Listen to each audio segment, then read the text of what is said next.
Hello friends, welcome back to our channel. Namma Petti கடை. இன்றைக்கி ஒரு ஃபங்க்ஷன் வீடியோ தான் பார்க்க போகிறோம். வீடியோ பார்க்கும் போதே கண்டுபிடிச்சிருப்பீங்க, ஏதோ ஃபங்க்ஷனுக்காக ரெடி ஆகிட்டுருக்கேன்னு சொல்லிட்டு.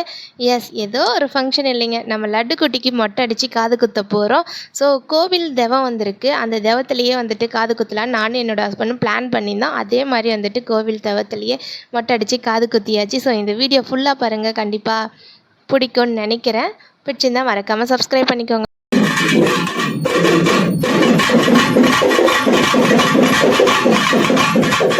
இந்த பூஜை நைட்டு 1 மணிக்கு நடந்துகிட்ருக்கு. ஸோ நைட்டு 1 மணிக்கு பூஜை கூடலாம் எடுக்க ஸ்டார்ட் பண்ணியிருக்கோம். ஸோ இது விடியிற வரைக்கும் நடக்கும். விடிந்து அப்படியே கண்டினியூவாக போயிட்டே இருக்கும்.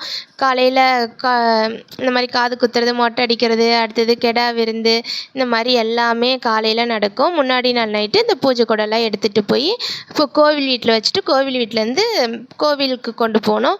ஸோ இந்த மாதிரி தான் நடக்கும். லாஸ்ட் இயரும் நம்ம பார்த்துருப்போம் இந்த வீடியோ, தெவம் எப்படி பண்ணோம் அப்படின்னு சொல்லிட்டு.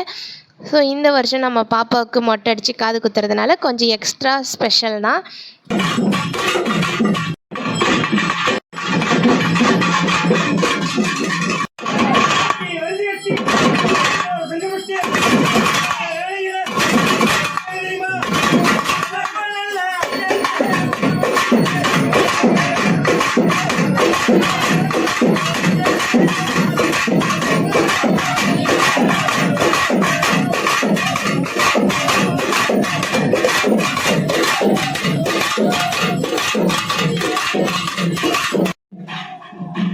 இந்த வருஷம் ஃபுல்லாக என்னோடய ஹஸ்பண்ட் தான் பூஜை கூட தூக்குனாங்க.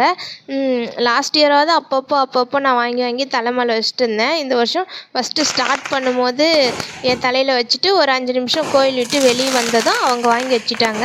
ஸோ நீங்களே எடுங்க, நாங்கள் வீட்டுக்கு போகிறோம் அப்படின்னு சொல்லிவிட்டு அவங்கக்கிட்ட கொடுத்துட்டு நான் வீட்டுக்கு வந்துட்டேன். பாப்பா ஆல்ரெடி போகும்போதே தூங்க வச்சுட்டு தான் போனதுனால அவள் நல்லா தூங்கிட்டு இருந்தா அம்மா கூட. ஸோ அந்த அவள் கூடயே படுத்து நல்லா தூங்கிட்டோம். ஸோ தூங்கிட்டு ஒரு 3:30 4 o'clock வாக்கில் நம்ம வீட்டு பக்கத்தில் வந்துருச்சு பூஜை கூட. சவுண்டு பட்டாசுலாம் வெடிக்கிற சவுண்ட் கேட்டு எழுந்துட்டு சரி போய் பார்க்கலாம் அப்படின்னு வந்து பார்த்துட்ருந்தோம். நிறைய பேருக்கு சாமி ஆடிட்டு வந்துட்டு இருந்தாங்க. எங்கடா நம்ம ஆளை காணுமே அப்படின்னா, எப்படியும் சரி ஆடுறவங்களாம் ஆடட்டுன்னு பின்னாடி தான் வருவாங்க, பார்க்கலாம் வெயிட் பண்ணி அப்படின்னு சொல்லிட்டு நாங்கள் வெயிட் பண்ணிகிட்டு இருந்தேன். ஸோ இந்த மியூசிக் சவுண்டு, இந்த மேலே அடிக்கிற சவுண்டு கேட்டோமா அப்படியே நமக்கே ஆடலாம் போல் இருக்குது. ஜாலியாக அந்தளவு அப்படியே ஒரு மாதிரி வைப்பு கொடுக்கும். ஸோ நான் லாஸ்ட் இயர் எடுக்கும்போது இங்கே வந்து பக்கத்தில் நின்று கண்ணை மூடுங்க அப்படின்னு சொல்லி அடித்தாங்களா, அப்படியே ஏதோ ஒரு வைப்ரேட் ஆகிட்டு உள்ள கையாடும் காலாடும் அப்படியே டான்ஸ் ஆடுற மாதிரி ஒரு ஃபீல் ஆகும். ஸோ நார்மலாகவே அந்த சவுண்ட் கேட்கும்போது ஆடும். இந்த மாதிரி கோயில் சவுண்டு அந்த பாட்டெலாம் சொல்லி ஆடும்போது கொஞ்சம் வைப்ரேட் ஆகிற மாதிரி தான் இருக்கும்.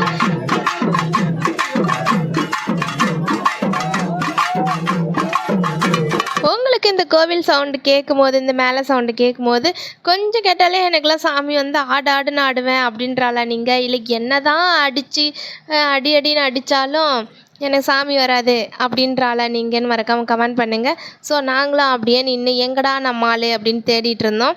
அந்த பூஜை கூட அந்த கூடையில் வரும்போது பார்த்திங்களா, ரொம்ப அழகாக இருக்கும். லைனாக எல்லோரும் தலை மேலேயும் பாருங்கள் நம்ம ஆள் இங்கே போயிட்டுருக்கிறாரு. ஸோ இதுக்கு மேலே நானும் பாப்பா தூங்க முடியாது அப்படின்னு சொல்லிவிட்டு அப்படியே கோவில் அந்த பூஜை கூட பின்னாடியே வந்துட்டுருந்தோம்.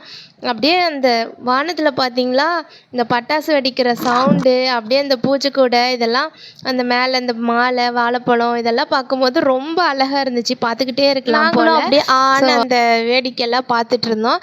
ஸோ அப்படியே இந்த இடமே வந்துட்டு பனி மூட்டை மாதிரி இந்த பட்டாசு புகையில் அப்படியே மூடி இருந்தது. ஸோ அந்த பட்டாசோட புகைலாம் நுகரக்கூடாது தான், ஆனால் அந்த பட்டாசு புகை எனக்கு ரொம்ப பிடிக்கும். அது ஏதோ இந்த தீபாவளி டைமில் தான் இந்த நம்ம பட்டாசு இந்த புகையை வந்துட்டு பார்க்க முடியும், நம்மளால் நுகர முடியும் அப்படின்ற மாதிரி இருக்கும். ஸோ இந்த மாதிரி ஃபங்க்ஷன் டைம்லேயும் இதை நம்ம என்ஜாய் பண்ணலாம். ஆனால் அப்படிலாம் பண்ணக்கூடாது, சரியா? புகையெல்லாம் வந்துச்சுன்னா நம்ம நல்லா மூக்க மூடிட்டு இருந்துக்கணும். அதுதான் நமக்கு நம்மளோட ஹெல்த்துக்கு சேஃப்டி. ஸோ இப்போ காலையில் ஒரு 5 மணி இருக்கும். எல்லோரும் வந்துட்டு பூஜை கூட கோவில்கிட்ட வந்துடுச்சு. இப்போ நம்மளே காடு ஃபுல்லாக வந்துட்டு அடுப்பு மூட்டி வச்சுருப்பாங்க அங்கங்கே. ஸோ அதில் ஒரு அடுப்பு முன்னாடி நம்மளோட கூட கொண்டு போய் வச்சுட்டு நம்ம பொங்கல் வைக்க ஸ்டார்ட் பண்ணலாம். ஸோ இதுக்கு மேலே அந்த 5 மணி வாக்கில் தான் நல்ல தூக்கம் வரும். அந்த டைமில் நம்மளால் நிற்க முடியாதுடான்னு சொல்லிட்டு நானே என் பாப்பா எல்லாம் வீட்டுக்கு போயிட்டோம். என்னோடய ஹஸ்பண்ட், தம்பி, அடுத்தது அம்மா, இன்னும் எல்லார் பெரியம்மா யார் யார் இருந்தாங்கன்னே தெரியலிங்க. நாங்கள் பாட்டு வீட்டுக்கு போயிட்டோம். ஸோ என்னோடய ஹஸ்பண்ட் வந்து தூங்கிட்டு வந்தாங்களா, என்ன நடந்துச்சு ஒரு 2 மணி நேரம்ன்ட்டு சுத்தமாக தெரியல. வந்து படுத்து நல்லா தூங்கி எழுந்துட்டு அப்புறம் காலையில் ஃப்ரெஷ்ஷாக பாப்பாவுக்கு மொட்டை அடித்து காது குத்து பூஜை நடக்கும்போது கூப்பிடுங்கடா அப்படின்னு சொல்லிட்டு நாங்கள் நல்லா தூங்கிட்டோம்.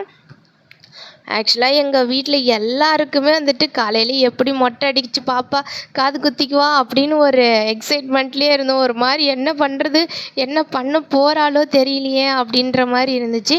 சரி பார்த்துக்கலாம் அப்படின்னு சொல்லிட்டு காலையில் பாப்பாவுக்கு மண்டையில் இருக்கிற கொண்டைக்கு பூவெல்லாம் 2 பக்கமும் சுற்றிட்டு கூட்டிகிட்டு வந்தோம். ஸோ நேராக வந்து சாமி கும்பிட்டுட்டு சாமிக்கிட்ட வந்து தீர்த்தம் வைப்பாங்க தலையில், அதை வச்சுக்கிட்டு நேராக நம்ம போய் மொட்டை அடிக்க ஸ்டார்ட் பண்ணலான்னு சொல்லிட்டு அவளுக்கே ஒன்றும் புரியல. என்னடா என்னை வச்சு பண்ண போகிறீங்க அப்படின்ற மாதிரி முழிச்சிட்டு இருந்தா. என்னதான் இந்த மாதிரி ஹாப்பியாக ஒரு பக்கம் ஃபங்க்ஷன் நடந்துட்டு இருந்தாலுமே எனக்கு என்னோடய ஹஸ்பண்ட்க்கும் ஒரு மாதிரி மனசுக்குள்ளே ஃபீல் ஆகும். என்னென்னா, நமக்கு ஏதாவது ஃபங்க்ஷன் நடக்கும்போது கண்டிப்பாக ஏதாவது சின்னதாக ஒரு வருத்தம் வந்து நம்ம ஃபீல் பண்ணுற மாதிரி எங்களுக்கு ஃபீல் ஆகும். நாங்கள் 2 பேரும் ஃபீல் பண்ணுற மாதிரி இருக்கோம். ஸோ இந்த டைம் அந்த மாதிரி எதுவுமே நடக்கக்கூடாது, அப்படியே நடந்தாலும் அது பாப்பாவுக்கு நடக்கக்கூடாது அப்படின்ற மாதிரி 2 பேருமே நினச்சி வச்சுருந்தோம். ஸோ எங்கள் 2 பேருக்கு ஏதாவது ஒரு ஃபங்க்ஷன் நடக்குது அப்படின்னும் போது அதில் ஏதாவது கொஞ்சம் வருத்தம் வந்தால் கூட நாங்கள் அட்ஜஸ்ட் பண்ணிப்போம். ஆனால் பாப்பாவுக்குன்னு நடக்கிற ஃபங்க்ஷனில் எந்த குறையும் இருக்கக்கூடாது, அவள் ஹாப்பியாக இருக்கணும் அப்படின்னு சொல்லிட்டு எது வந்தாலும் சரிடா அப்படின்னு சொல்லிட்டு ஃபங்க்ஷன் ஸ்டார்ட் மூடுக்கு போயிட்டோம். ஸோ எப்போவுமே நான் ஆஸ் எ பேரண்ட்ஸாக வந்துட்டு எல்லாரும் அப்படி தான் நினைப்பாங்கன்னு நினைக்கிறேன். அவங்க குழந்தைக்கு நமக்கு என்ன நடந்தாலும் நம்மளோட குழந்தைக்கு வந்துட்டு ஹாப்பினஸ் மட்டும்தான் கிடைக்கணும் அப்படின்னு சொல்லி நம்ம எல்லா பேரண்ட்ஸுமே ஃபீல் பண்ணுறது தான். ஸோ அந்த மாதிரி தான் நானும் என்னோடய ஹஸ்பண்டும் ஃபீல் பண்ணோம். ஸோ இந்த மாதிரி ஒரு சில டைம் ஃபீல் பண்ணும்போது தான் உண்மையாலுமே நாமளும் பேரண்ட்ஸ் ஆகிட்டோம் அப்படின்ற மாதிரி எனக்கு ஃபீல் ஆகும். ஸோ பாப்பா மொட்டை அடிச்சிட்டு இருக்கும் போது பார்த்திங்களா, அந்த முடி வந்து கீழே விழும் போது அவள் எடுத்து போடும் போது அந்த சின்ன விரலால் அந்த முடி தள்ளி விடுறது, அப்படியே மூஞ்ச ஊன்னு வச்சிட்டு இருக்கிறது, அதெல்லாம் பார்க்கும்போது ரொம்ப ரொம்ப க்யூட்டாக இருந்துச்சு. என்னோடய தம்பி நல்லா ஹோல்ட் பண்ணிவிட்டு ஒரு மாதிரி டைட் பண்ணி பிடிச்சிட்டு அப்படியே க்யூட்டாக இருந்துச்சு பார்க்கும்போது. ஸோ பார்த்துக்கிட்டே இருக்கலாம் போல இருந்துச்சு. அவளும் நல்லா கோஆப்ரேட் பண்ணிகிட்டு இருந்தா. மற்ற எந்த பக்கம் திருப்பி அடித்தாலும் அமைதியாக ஃபேஸ் வச்சுக்கிட்டு இருந்தா. ஆனால் ஃபேஸ் பார்க்கும்போது உண்மையாலுமே ஒரு மாதிரி தான் இருந்துச்சு. இவ்வளோ ஃபஸ்ட்டு டைம் வந்துட்டு பாப்பாவுக்கு இவ்வளோ முடி வந்து அதுக்கப்புறம் மொட்டை அடித்தது. ஸோ பாருங்கள், நம்மளோட மொட்டை ரெடி. இதுக்கப்புறம் போயிட்டு சுடு தண்ணி வீட்டில் வச்சுருக்காங்க. ஸோ போய் குளிச்சுட்டு ட்ரெஸ் போட்டாச்சு. ஸோ ட்ரெஸ்ஸு போட்டதும் அந்த மொட்டைக்கு சந்தனம் தடவுறது தான். ஸோ அந்த மொட்டையை பார்க்கும்போது எப்படி இருக்குது அப்படின்னு மறக்காம கமெண்ட் பண்ணுங்கள். ஸோ என்னோடய தம்பி வந்து இந்த கொலுசு கொடு, இந்த வேலையில் கொடு அப்படின்னு சொல்லி கேட்டு சொந்தக்காரங்களும் கொஞ்சம் கொஞ்சமாக வர ஆரம்பிச்சிட்டாங்க. கோவில்லையும் அனௌன்ஸ்மெண்ட் கொடுத்துட்டாங்க, யாரெல்லாம் காது குத்துறீங்களோ அவங்கெல்லாம் கோவில் அருகே வாங்கன்னு சொல்லிட்டு. ஸோ நாங்களும் கோவில்கிட்ட வந்துட்டோம். இன்றைக்கி எங்கள் வீட்லேயே ஒரு 4 குட்டீஸ்க்கு வந்துட்டு மொட்டை அடித்து காது குத்துனாங்க. ஸோ ரொம்ப ஹாப்பியான மூமெண்ட் ஆச்சு. பண்ணுற மாதிரியே வச்சு காது குத்திடலாம், வலிக்காத மாதிரி அந்த ஏதோ மருந்து வச்சுட்டு பண்ணுவாங்களாம், அந்த மாதிரி பண்ணலான்னு நினச்சோம். லாஸ்ட்டாக பார்த்திங்களா, எப்பவும் போல் நம்ம பிளான் சொதப்பி அது வேறு ஒரு பிளானாக மாறிடுச்சு. ஸோ அந்த மாதிரி குத்தும் போது அந்த ப்ரெஸ் பண்ணி மாதிரி குத்துறதுல வந்துட்டு வலிக்காது, ஆனால் அவங்க கொடுக்குற கம்மலில் தான் குத்திக்கணும். அதுக்கப்புறம் நம்ம கம்மல் மாற்றிக்கலாம் அப்படின்னு சொன்னாங்க. ஸோ 2 டைம் பாப்பா ஒரு டைம் குத்திட்டு அது மாற்றுற அளவுலாம் விட மாட்டா. அதனால் டேரெக்டாக நம்ம ஊசிலேயே குத்திக்கலான்னு சொல்லிட்டு ஊசிலேயே குத்துறதுக்கு ஓகே சொல்லிட்டோம். ஸோ அவள் எப்படி பார்த்துட்டு இருக்கான்னு பாருங்களேன். தம்பி டைட்டாக பிடிச்சி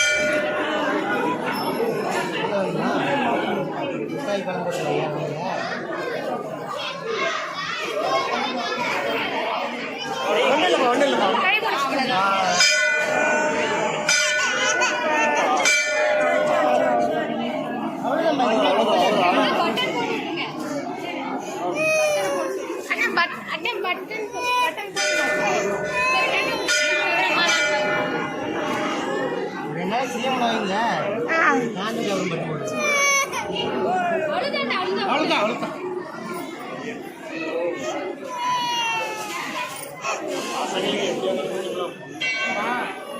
இருக்காது. அவ்வளோதான் அவ்வளோதான்.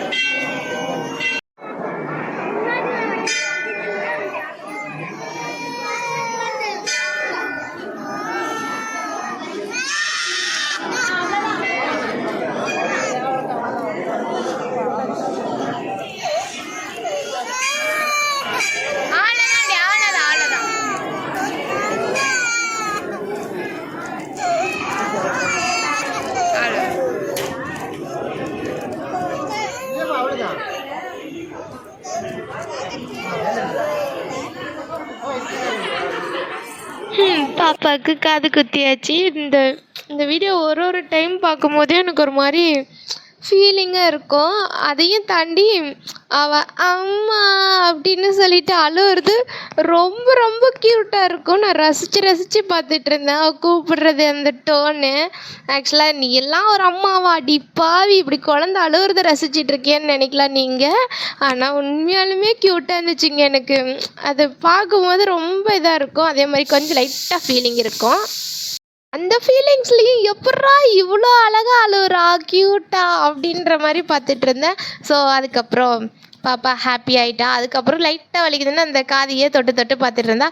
அதுக்கப்புறம் இன்றைக்கி நம்ம வெட்ட போகிற ஆடு இதெல்லாம் தான். ஸோ 4 ஆடு இன்றைக்கி நம்ம வீட்டில் விருந்துக்கு வெட்ட போகிறோம். சாமிக்கு தீர்த்தம் போட்டுட்டு எல்லா ஆட்டுக்கும் தீர்த்தம் போட்டு எல்லா ஆடும் துளிர்த்ததுக்கு அப்புறமா தான் நம்ம ஆடு வெட்ட போகிறோம். ஸோ பாப்பா பார்த்தீங்களா அந்த காதை தொடவே விடாமல் அப்படியே ஆ ஆ ஆ அப்படின்னு சொல்லிட்டு பண்ணிட்டுருந்தா. ஸோ ஒரு மாதிரி க்யூட்டாக இருந்துச்சு. டே என்னடா பண்ணுற போடா டே அப்படின்னு சொல்லிட்டு நானும் ரசித்து பார்த்துட்டே இருந்தேன்.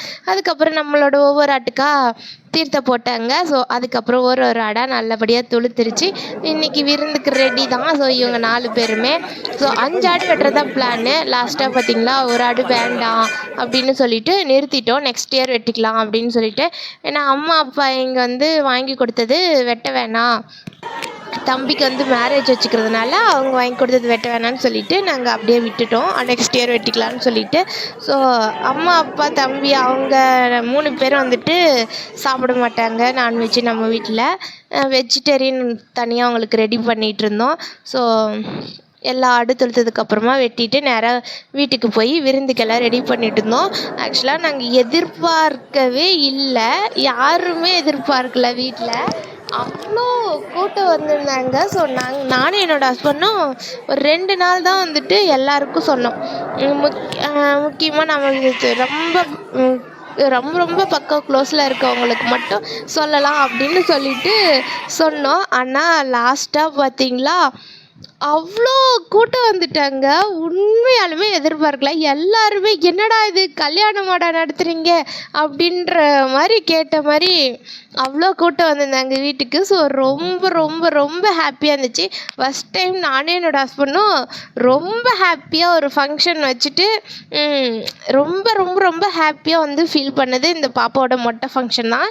ஏன்னா அவ்வளோ நல்லபடியாக வந்துட்டு நடந்து முடிஞ்சது அப்படின்னும் போது எங்கள் 2 பேருக்குமே ரொம்ப ரொம்ப ஹாப்பி. எங்கள் டோட்டல் ஃபேமிலியே ஹாப்பியாக இருந்தோம். ஸோ எல்லா ஆடு தொழுத்து சாமி கும்பிட்டுட்டு வீட்டுக்கு வந்தாச்சு ஆடு வெட்டிட்டு. ஸோ இந்த 2 பானையில் தான் பொங்கல் வச்சுருந்ததும் அம்மா வந்துட்டு வீட்டுக்கு கிளம்புறோம் அப்படின்னு சொல்லிட்டு இங்கே கிளம்பிட்டாங்க. சாமி கும்பிட்டதும் போயிட்டு அவங்க ஒரு 12 மணிக்கு வாக்கில் மறுபடியும் ரிட்டன் வருவாங்க. எல்லாரையும் கூட்டிகிட்டு சொந்தக்காரங்களெலாம் கூட்டிகிட்டு வரேன்னு சொல்லிட்டு கிளம்பிட்டாங்க. ஒரு பக்கம் பார்த்திங்களா சமையல் வேலையெல்லாம் தடபுடலாக ரெடி ஆயிருந்துச்சு. அதே மாதிரி சமையல் வந்து வேறு லெவல் டேஸ்ட்டாக இருந்துச்சு. சொல்லப்போனால் அந்த ஃபங்க்ஷனில் எல்லாமே பர்ஃபெக்டாக மனநிறைவாக அமைஞ்சிச்சு. ஸோ ரொம்ப சந்தோஷமாக இந்த நாள் போனது. ஸோ ஒரு பக்கம் ஆடு வெட்டிகிட்ருக்கவே சமைக்க ஆரம்பிச்சிட்டாங்க. ஏன்னா 12 மணிக்குள்ளே சமையல்லாம் ரெடி பண்ணிடணும். ஏன்னா டக்குன்னு வந்தாங்களா எல்லாேருக்கும் அந்த டைமுக்கு சாப்பாடு கொடுக்கணும் லன்ச்சு அப்படின்னு சொல்லிட்டு பாப்பாவுக்கும் சாப்பாடெலாம் ஊட்டிட்டு நானும் ட்ரெஸ் சேஞ்ச் பண்ணிவிட்டு ரெடி ஆகிட்டேன். ஏன்னா இனிமேல் சொந்தக்கார் வருவாங்க. ஸோ அவங்க எல்லாரையும் வந்தவங்கள நல்லபடியாக கவனிக்கணும் அப்படின்னு சொல்லிட்டு பாப்பாவும் அந்த டே ஃபுல்லாக தூங்கிட்டே தான் இருந்தா. மீதி டைம் எல்லார டைமும் அழுதுகிட்டே இருந்தா, ஒரு மாதிரி பண்ணிட்டு இருந்தா. ஸோ குட்டீஸ்லாம் ஜாலியாக விளையாண்டுட்டு இருந்தாங்க. ஆக்சுவலாக எனக்கும் என்னோடய ஹஸ்பண்டுக்கும் நம்ம பாப்பாவுக்காக பண்ணுற ஃபஸ்ட்டு ஃபங்க்ஷனு நல்லா பண்ணணும், எல்லாருக்கும் வந்தவங்களுக்கு எல்லாருக்கும் நல்லபடியாக கவனித்து நல்லா அவங்களுக்கு பார்த்து திருப்தியாக அனுப்பணும் அப்படின்னு பிளான் பண்ணி வீட்டில் அம்மா அப்பா இன்னும் கசின்ஸ் எல்லாருமே வந்துட்டு அவ்வளோ நல்லா சாப்பாடு பரிமாறினதுலேருந்து எல்லாருமே அவ்வளோ சுறுசுறுப்பாக அந்த நாள் ஃபுல்லாக வேலை ஓடிக்கிட்டே இருந்துச்சு. நான் வேலை எதுவும் செய்யலை, ஆனால் 5 நிமிஷம் கூட உட்காரவே இல்லை. சுற்றி வரவங்கள வாங்க வாங்க வாங்கன்னு கூப்பிட்டுட்டு உண்மையாலுமே அது வேறு லெவல் ஃபீலுங்க. அது எப்படி எக்ஸ்ப்ரெஸ் பண்ணுறதுனே தெரியல. ஸோ எல்லாருமே வந்துட்டு உட்காரவே இல்லை, வேலை செஞ்சுக்கிட்டே இருந்தாங்க வீட்டில். ஸோ ஈவினிங்காக கொஞ்சம் ஒரு 2 மணி நேரம் ஃப்ரீ ஆனிச்சு. அதுக்கப்புறம் நைட்லேருந்து நிறைய பேர் வந்தாங்க. ஸோ வந்தவங்களுக்கெல்லாம் சாப்பாடு போட்டுட்டு ஒரு 12 மணிக்கா நாங்கள் இந்த குழந்தைங்களெல்லாம் தூங்க வச்சுட்டு அதுக்கப்புறம் ஆட்டோட காலெல்லாம் இருக்கும், தலைலாம் வந்து தேய்ச்சிட்டு இருந்தாங்க. ஸோ அப்போ தாங்க ரெஸ்ட்டாக உட்காந்துட்டு இருந்தோம். நீங்கள் யாராவது நம்ம வீட்டு ஃபங்க்ஷனுக்கு வந்தவங்க வீடியோ பார்த்துருந்தீங்களா? மறக்காமல் நம்ம வீட்டு சாப்பாடு எப்படி இருந்துச்சு அப்படின்னு மறக்காமல் கமெண்ட் பண்ணுங்கள். ஓகே, இப்படி தாங்க எங்கள் பாப்பாவோட மொட்டை ஃபங்க்ஷன் போணுச்சு. ஸோ இந்த வீடியோ பிடிச்சிருந்தா மறக்காம நம்மளோட சேனலை சப்ஸ்கிரைப் பண்ணிக்கோங்க. என்னோட ஹாப்பினஸ்ஸை உங்கள் கூட ஷேர் பண்ணிக்கும் போது என்னோட ஹாப்பினஸ் இன்னும் பல மடங்கு ஆன மாதிரி இருக்கும். ஸோ நம்மக்கிட்ட என்ன இருக்கோ அதை வச்சு நம்ம ஹாப்பியாக இருக்கலாம். ஸோ இந்த வீடியோ ஃபுல்லாக பார்த்ததுக்கு ரொம்ப நன்றி. ஸோ ஃபங்க்ஷனுக்கு வந்தவங்களுக்கும் இந்த வீடியோ பார்த்துட்டு பாப்பாவுக்கு பிளெஸ்ஸிங்ஸ் கொடுக்குறவங்களுக்கும் ரொம்ப நன்றி. ஸோ உங்களோட சப்போர்ட் எனக்கு ரொம்ப முக்கியம். ஸோ தொடர்ந்து சப்போர்ட் பண்ணுங்கள். பாய், நெக்ஸ்ட் வீடியோவில் பார்க்கலாம்.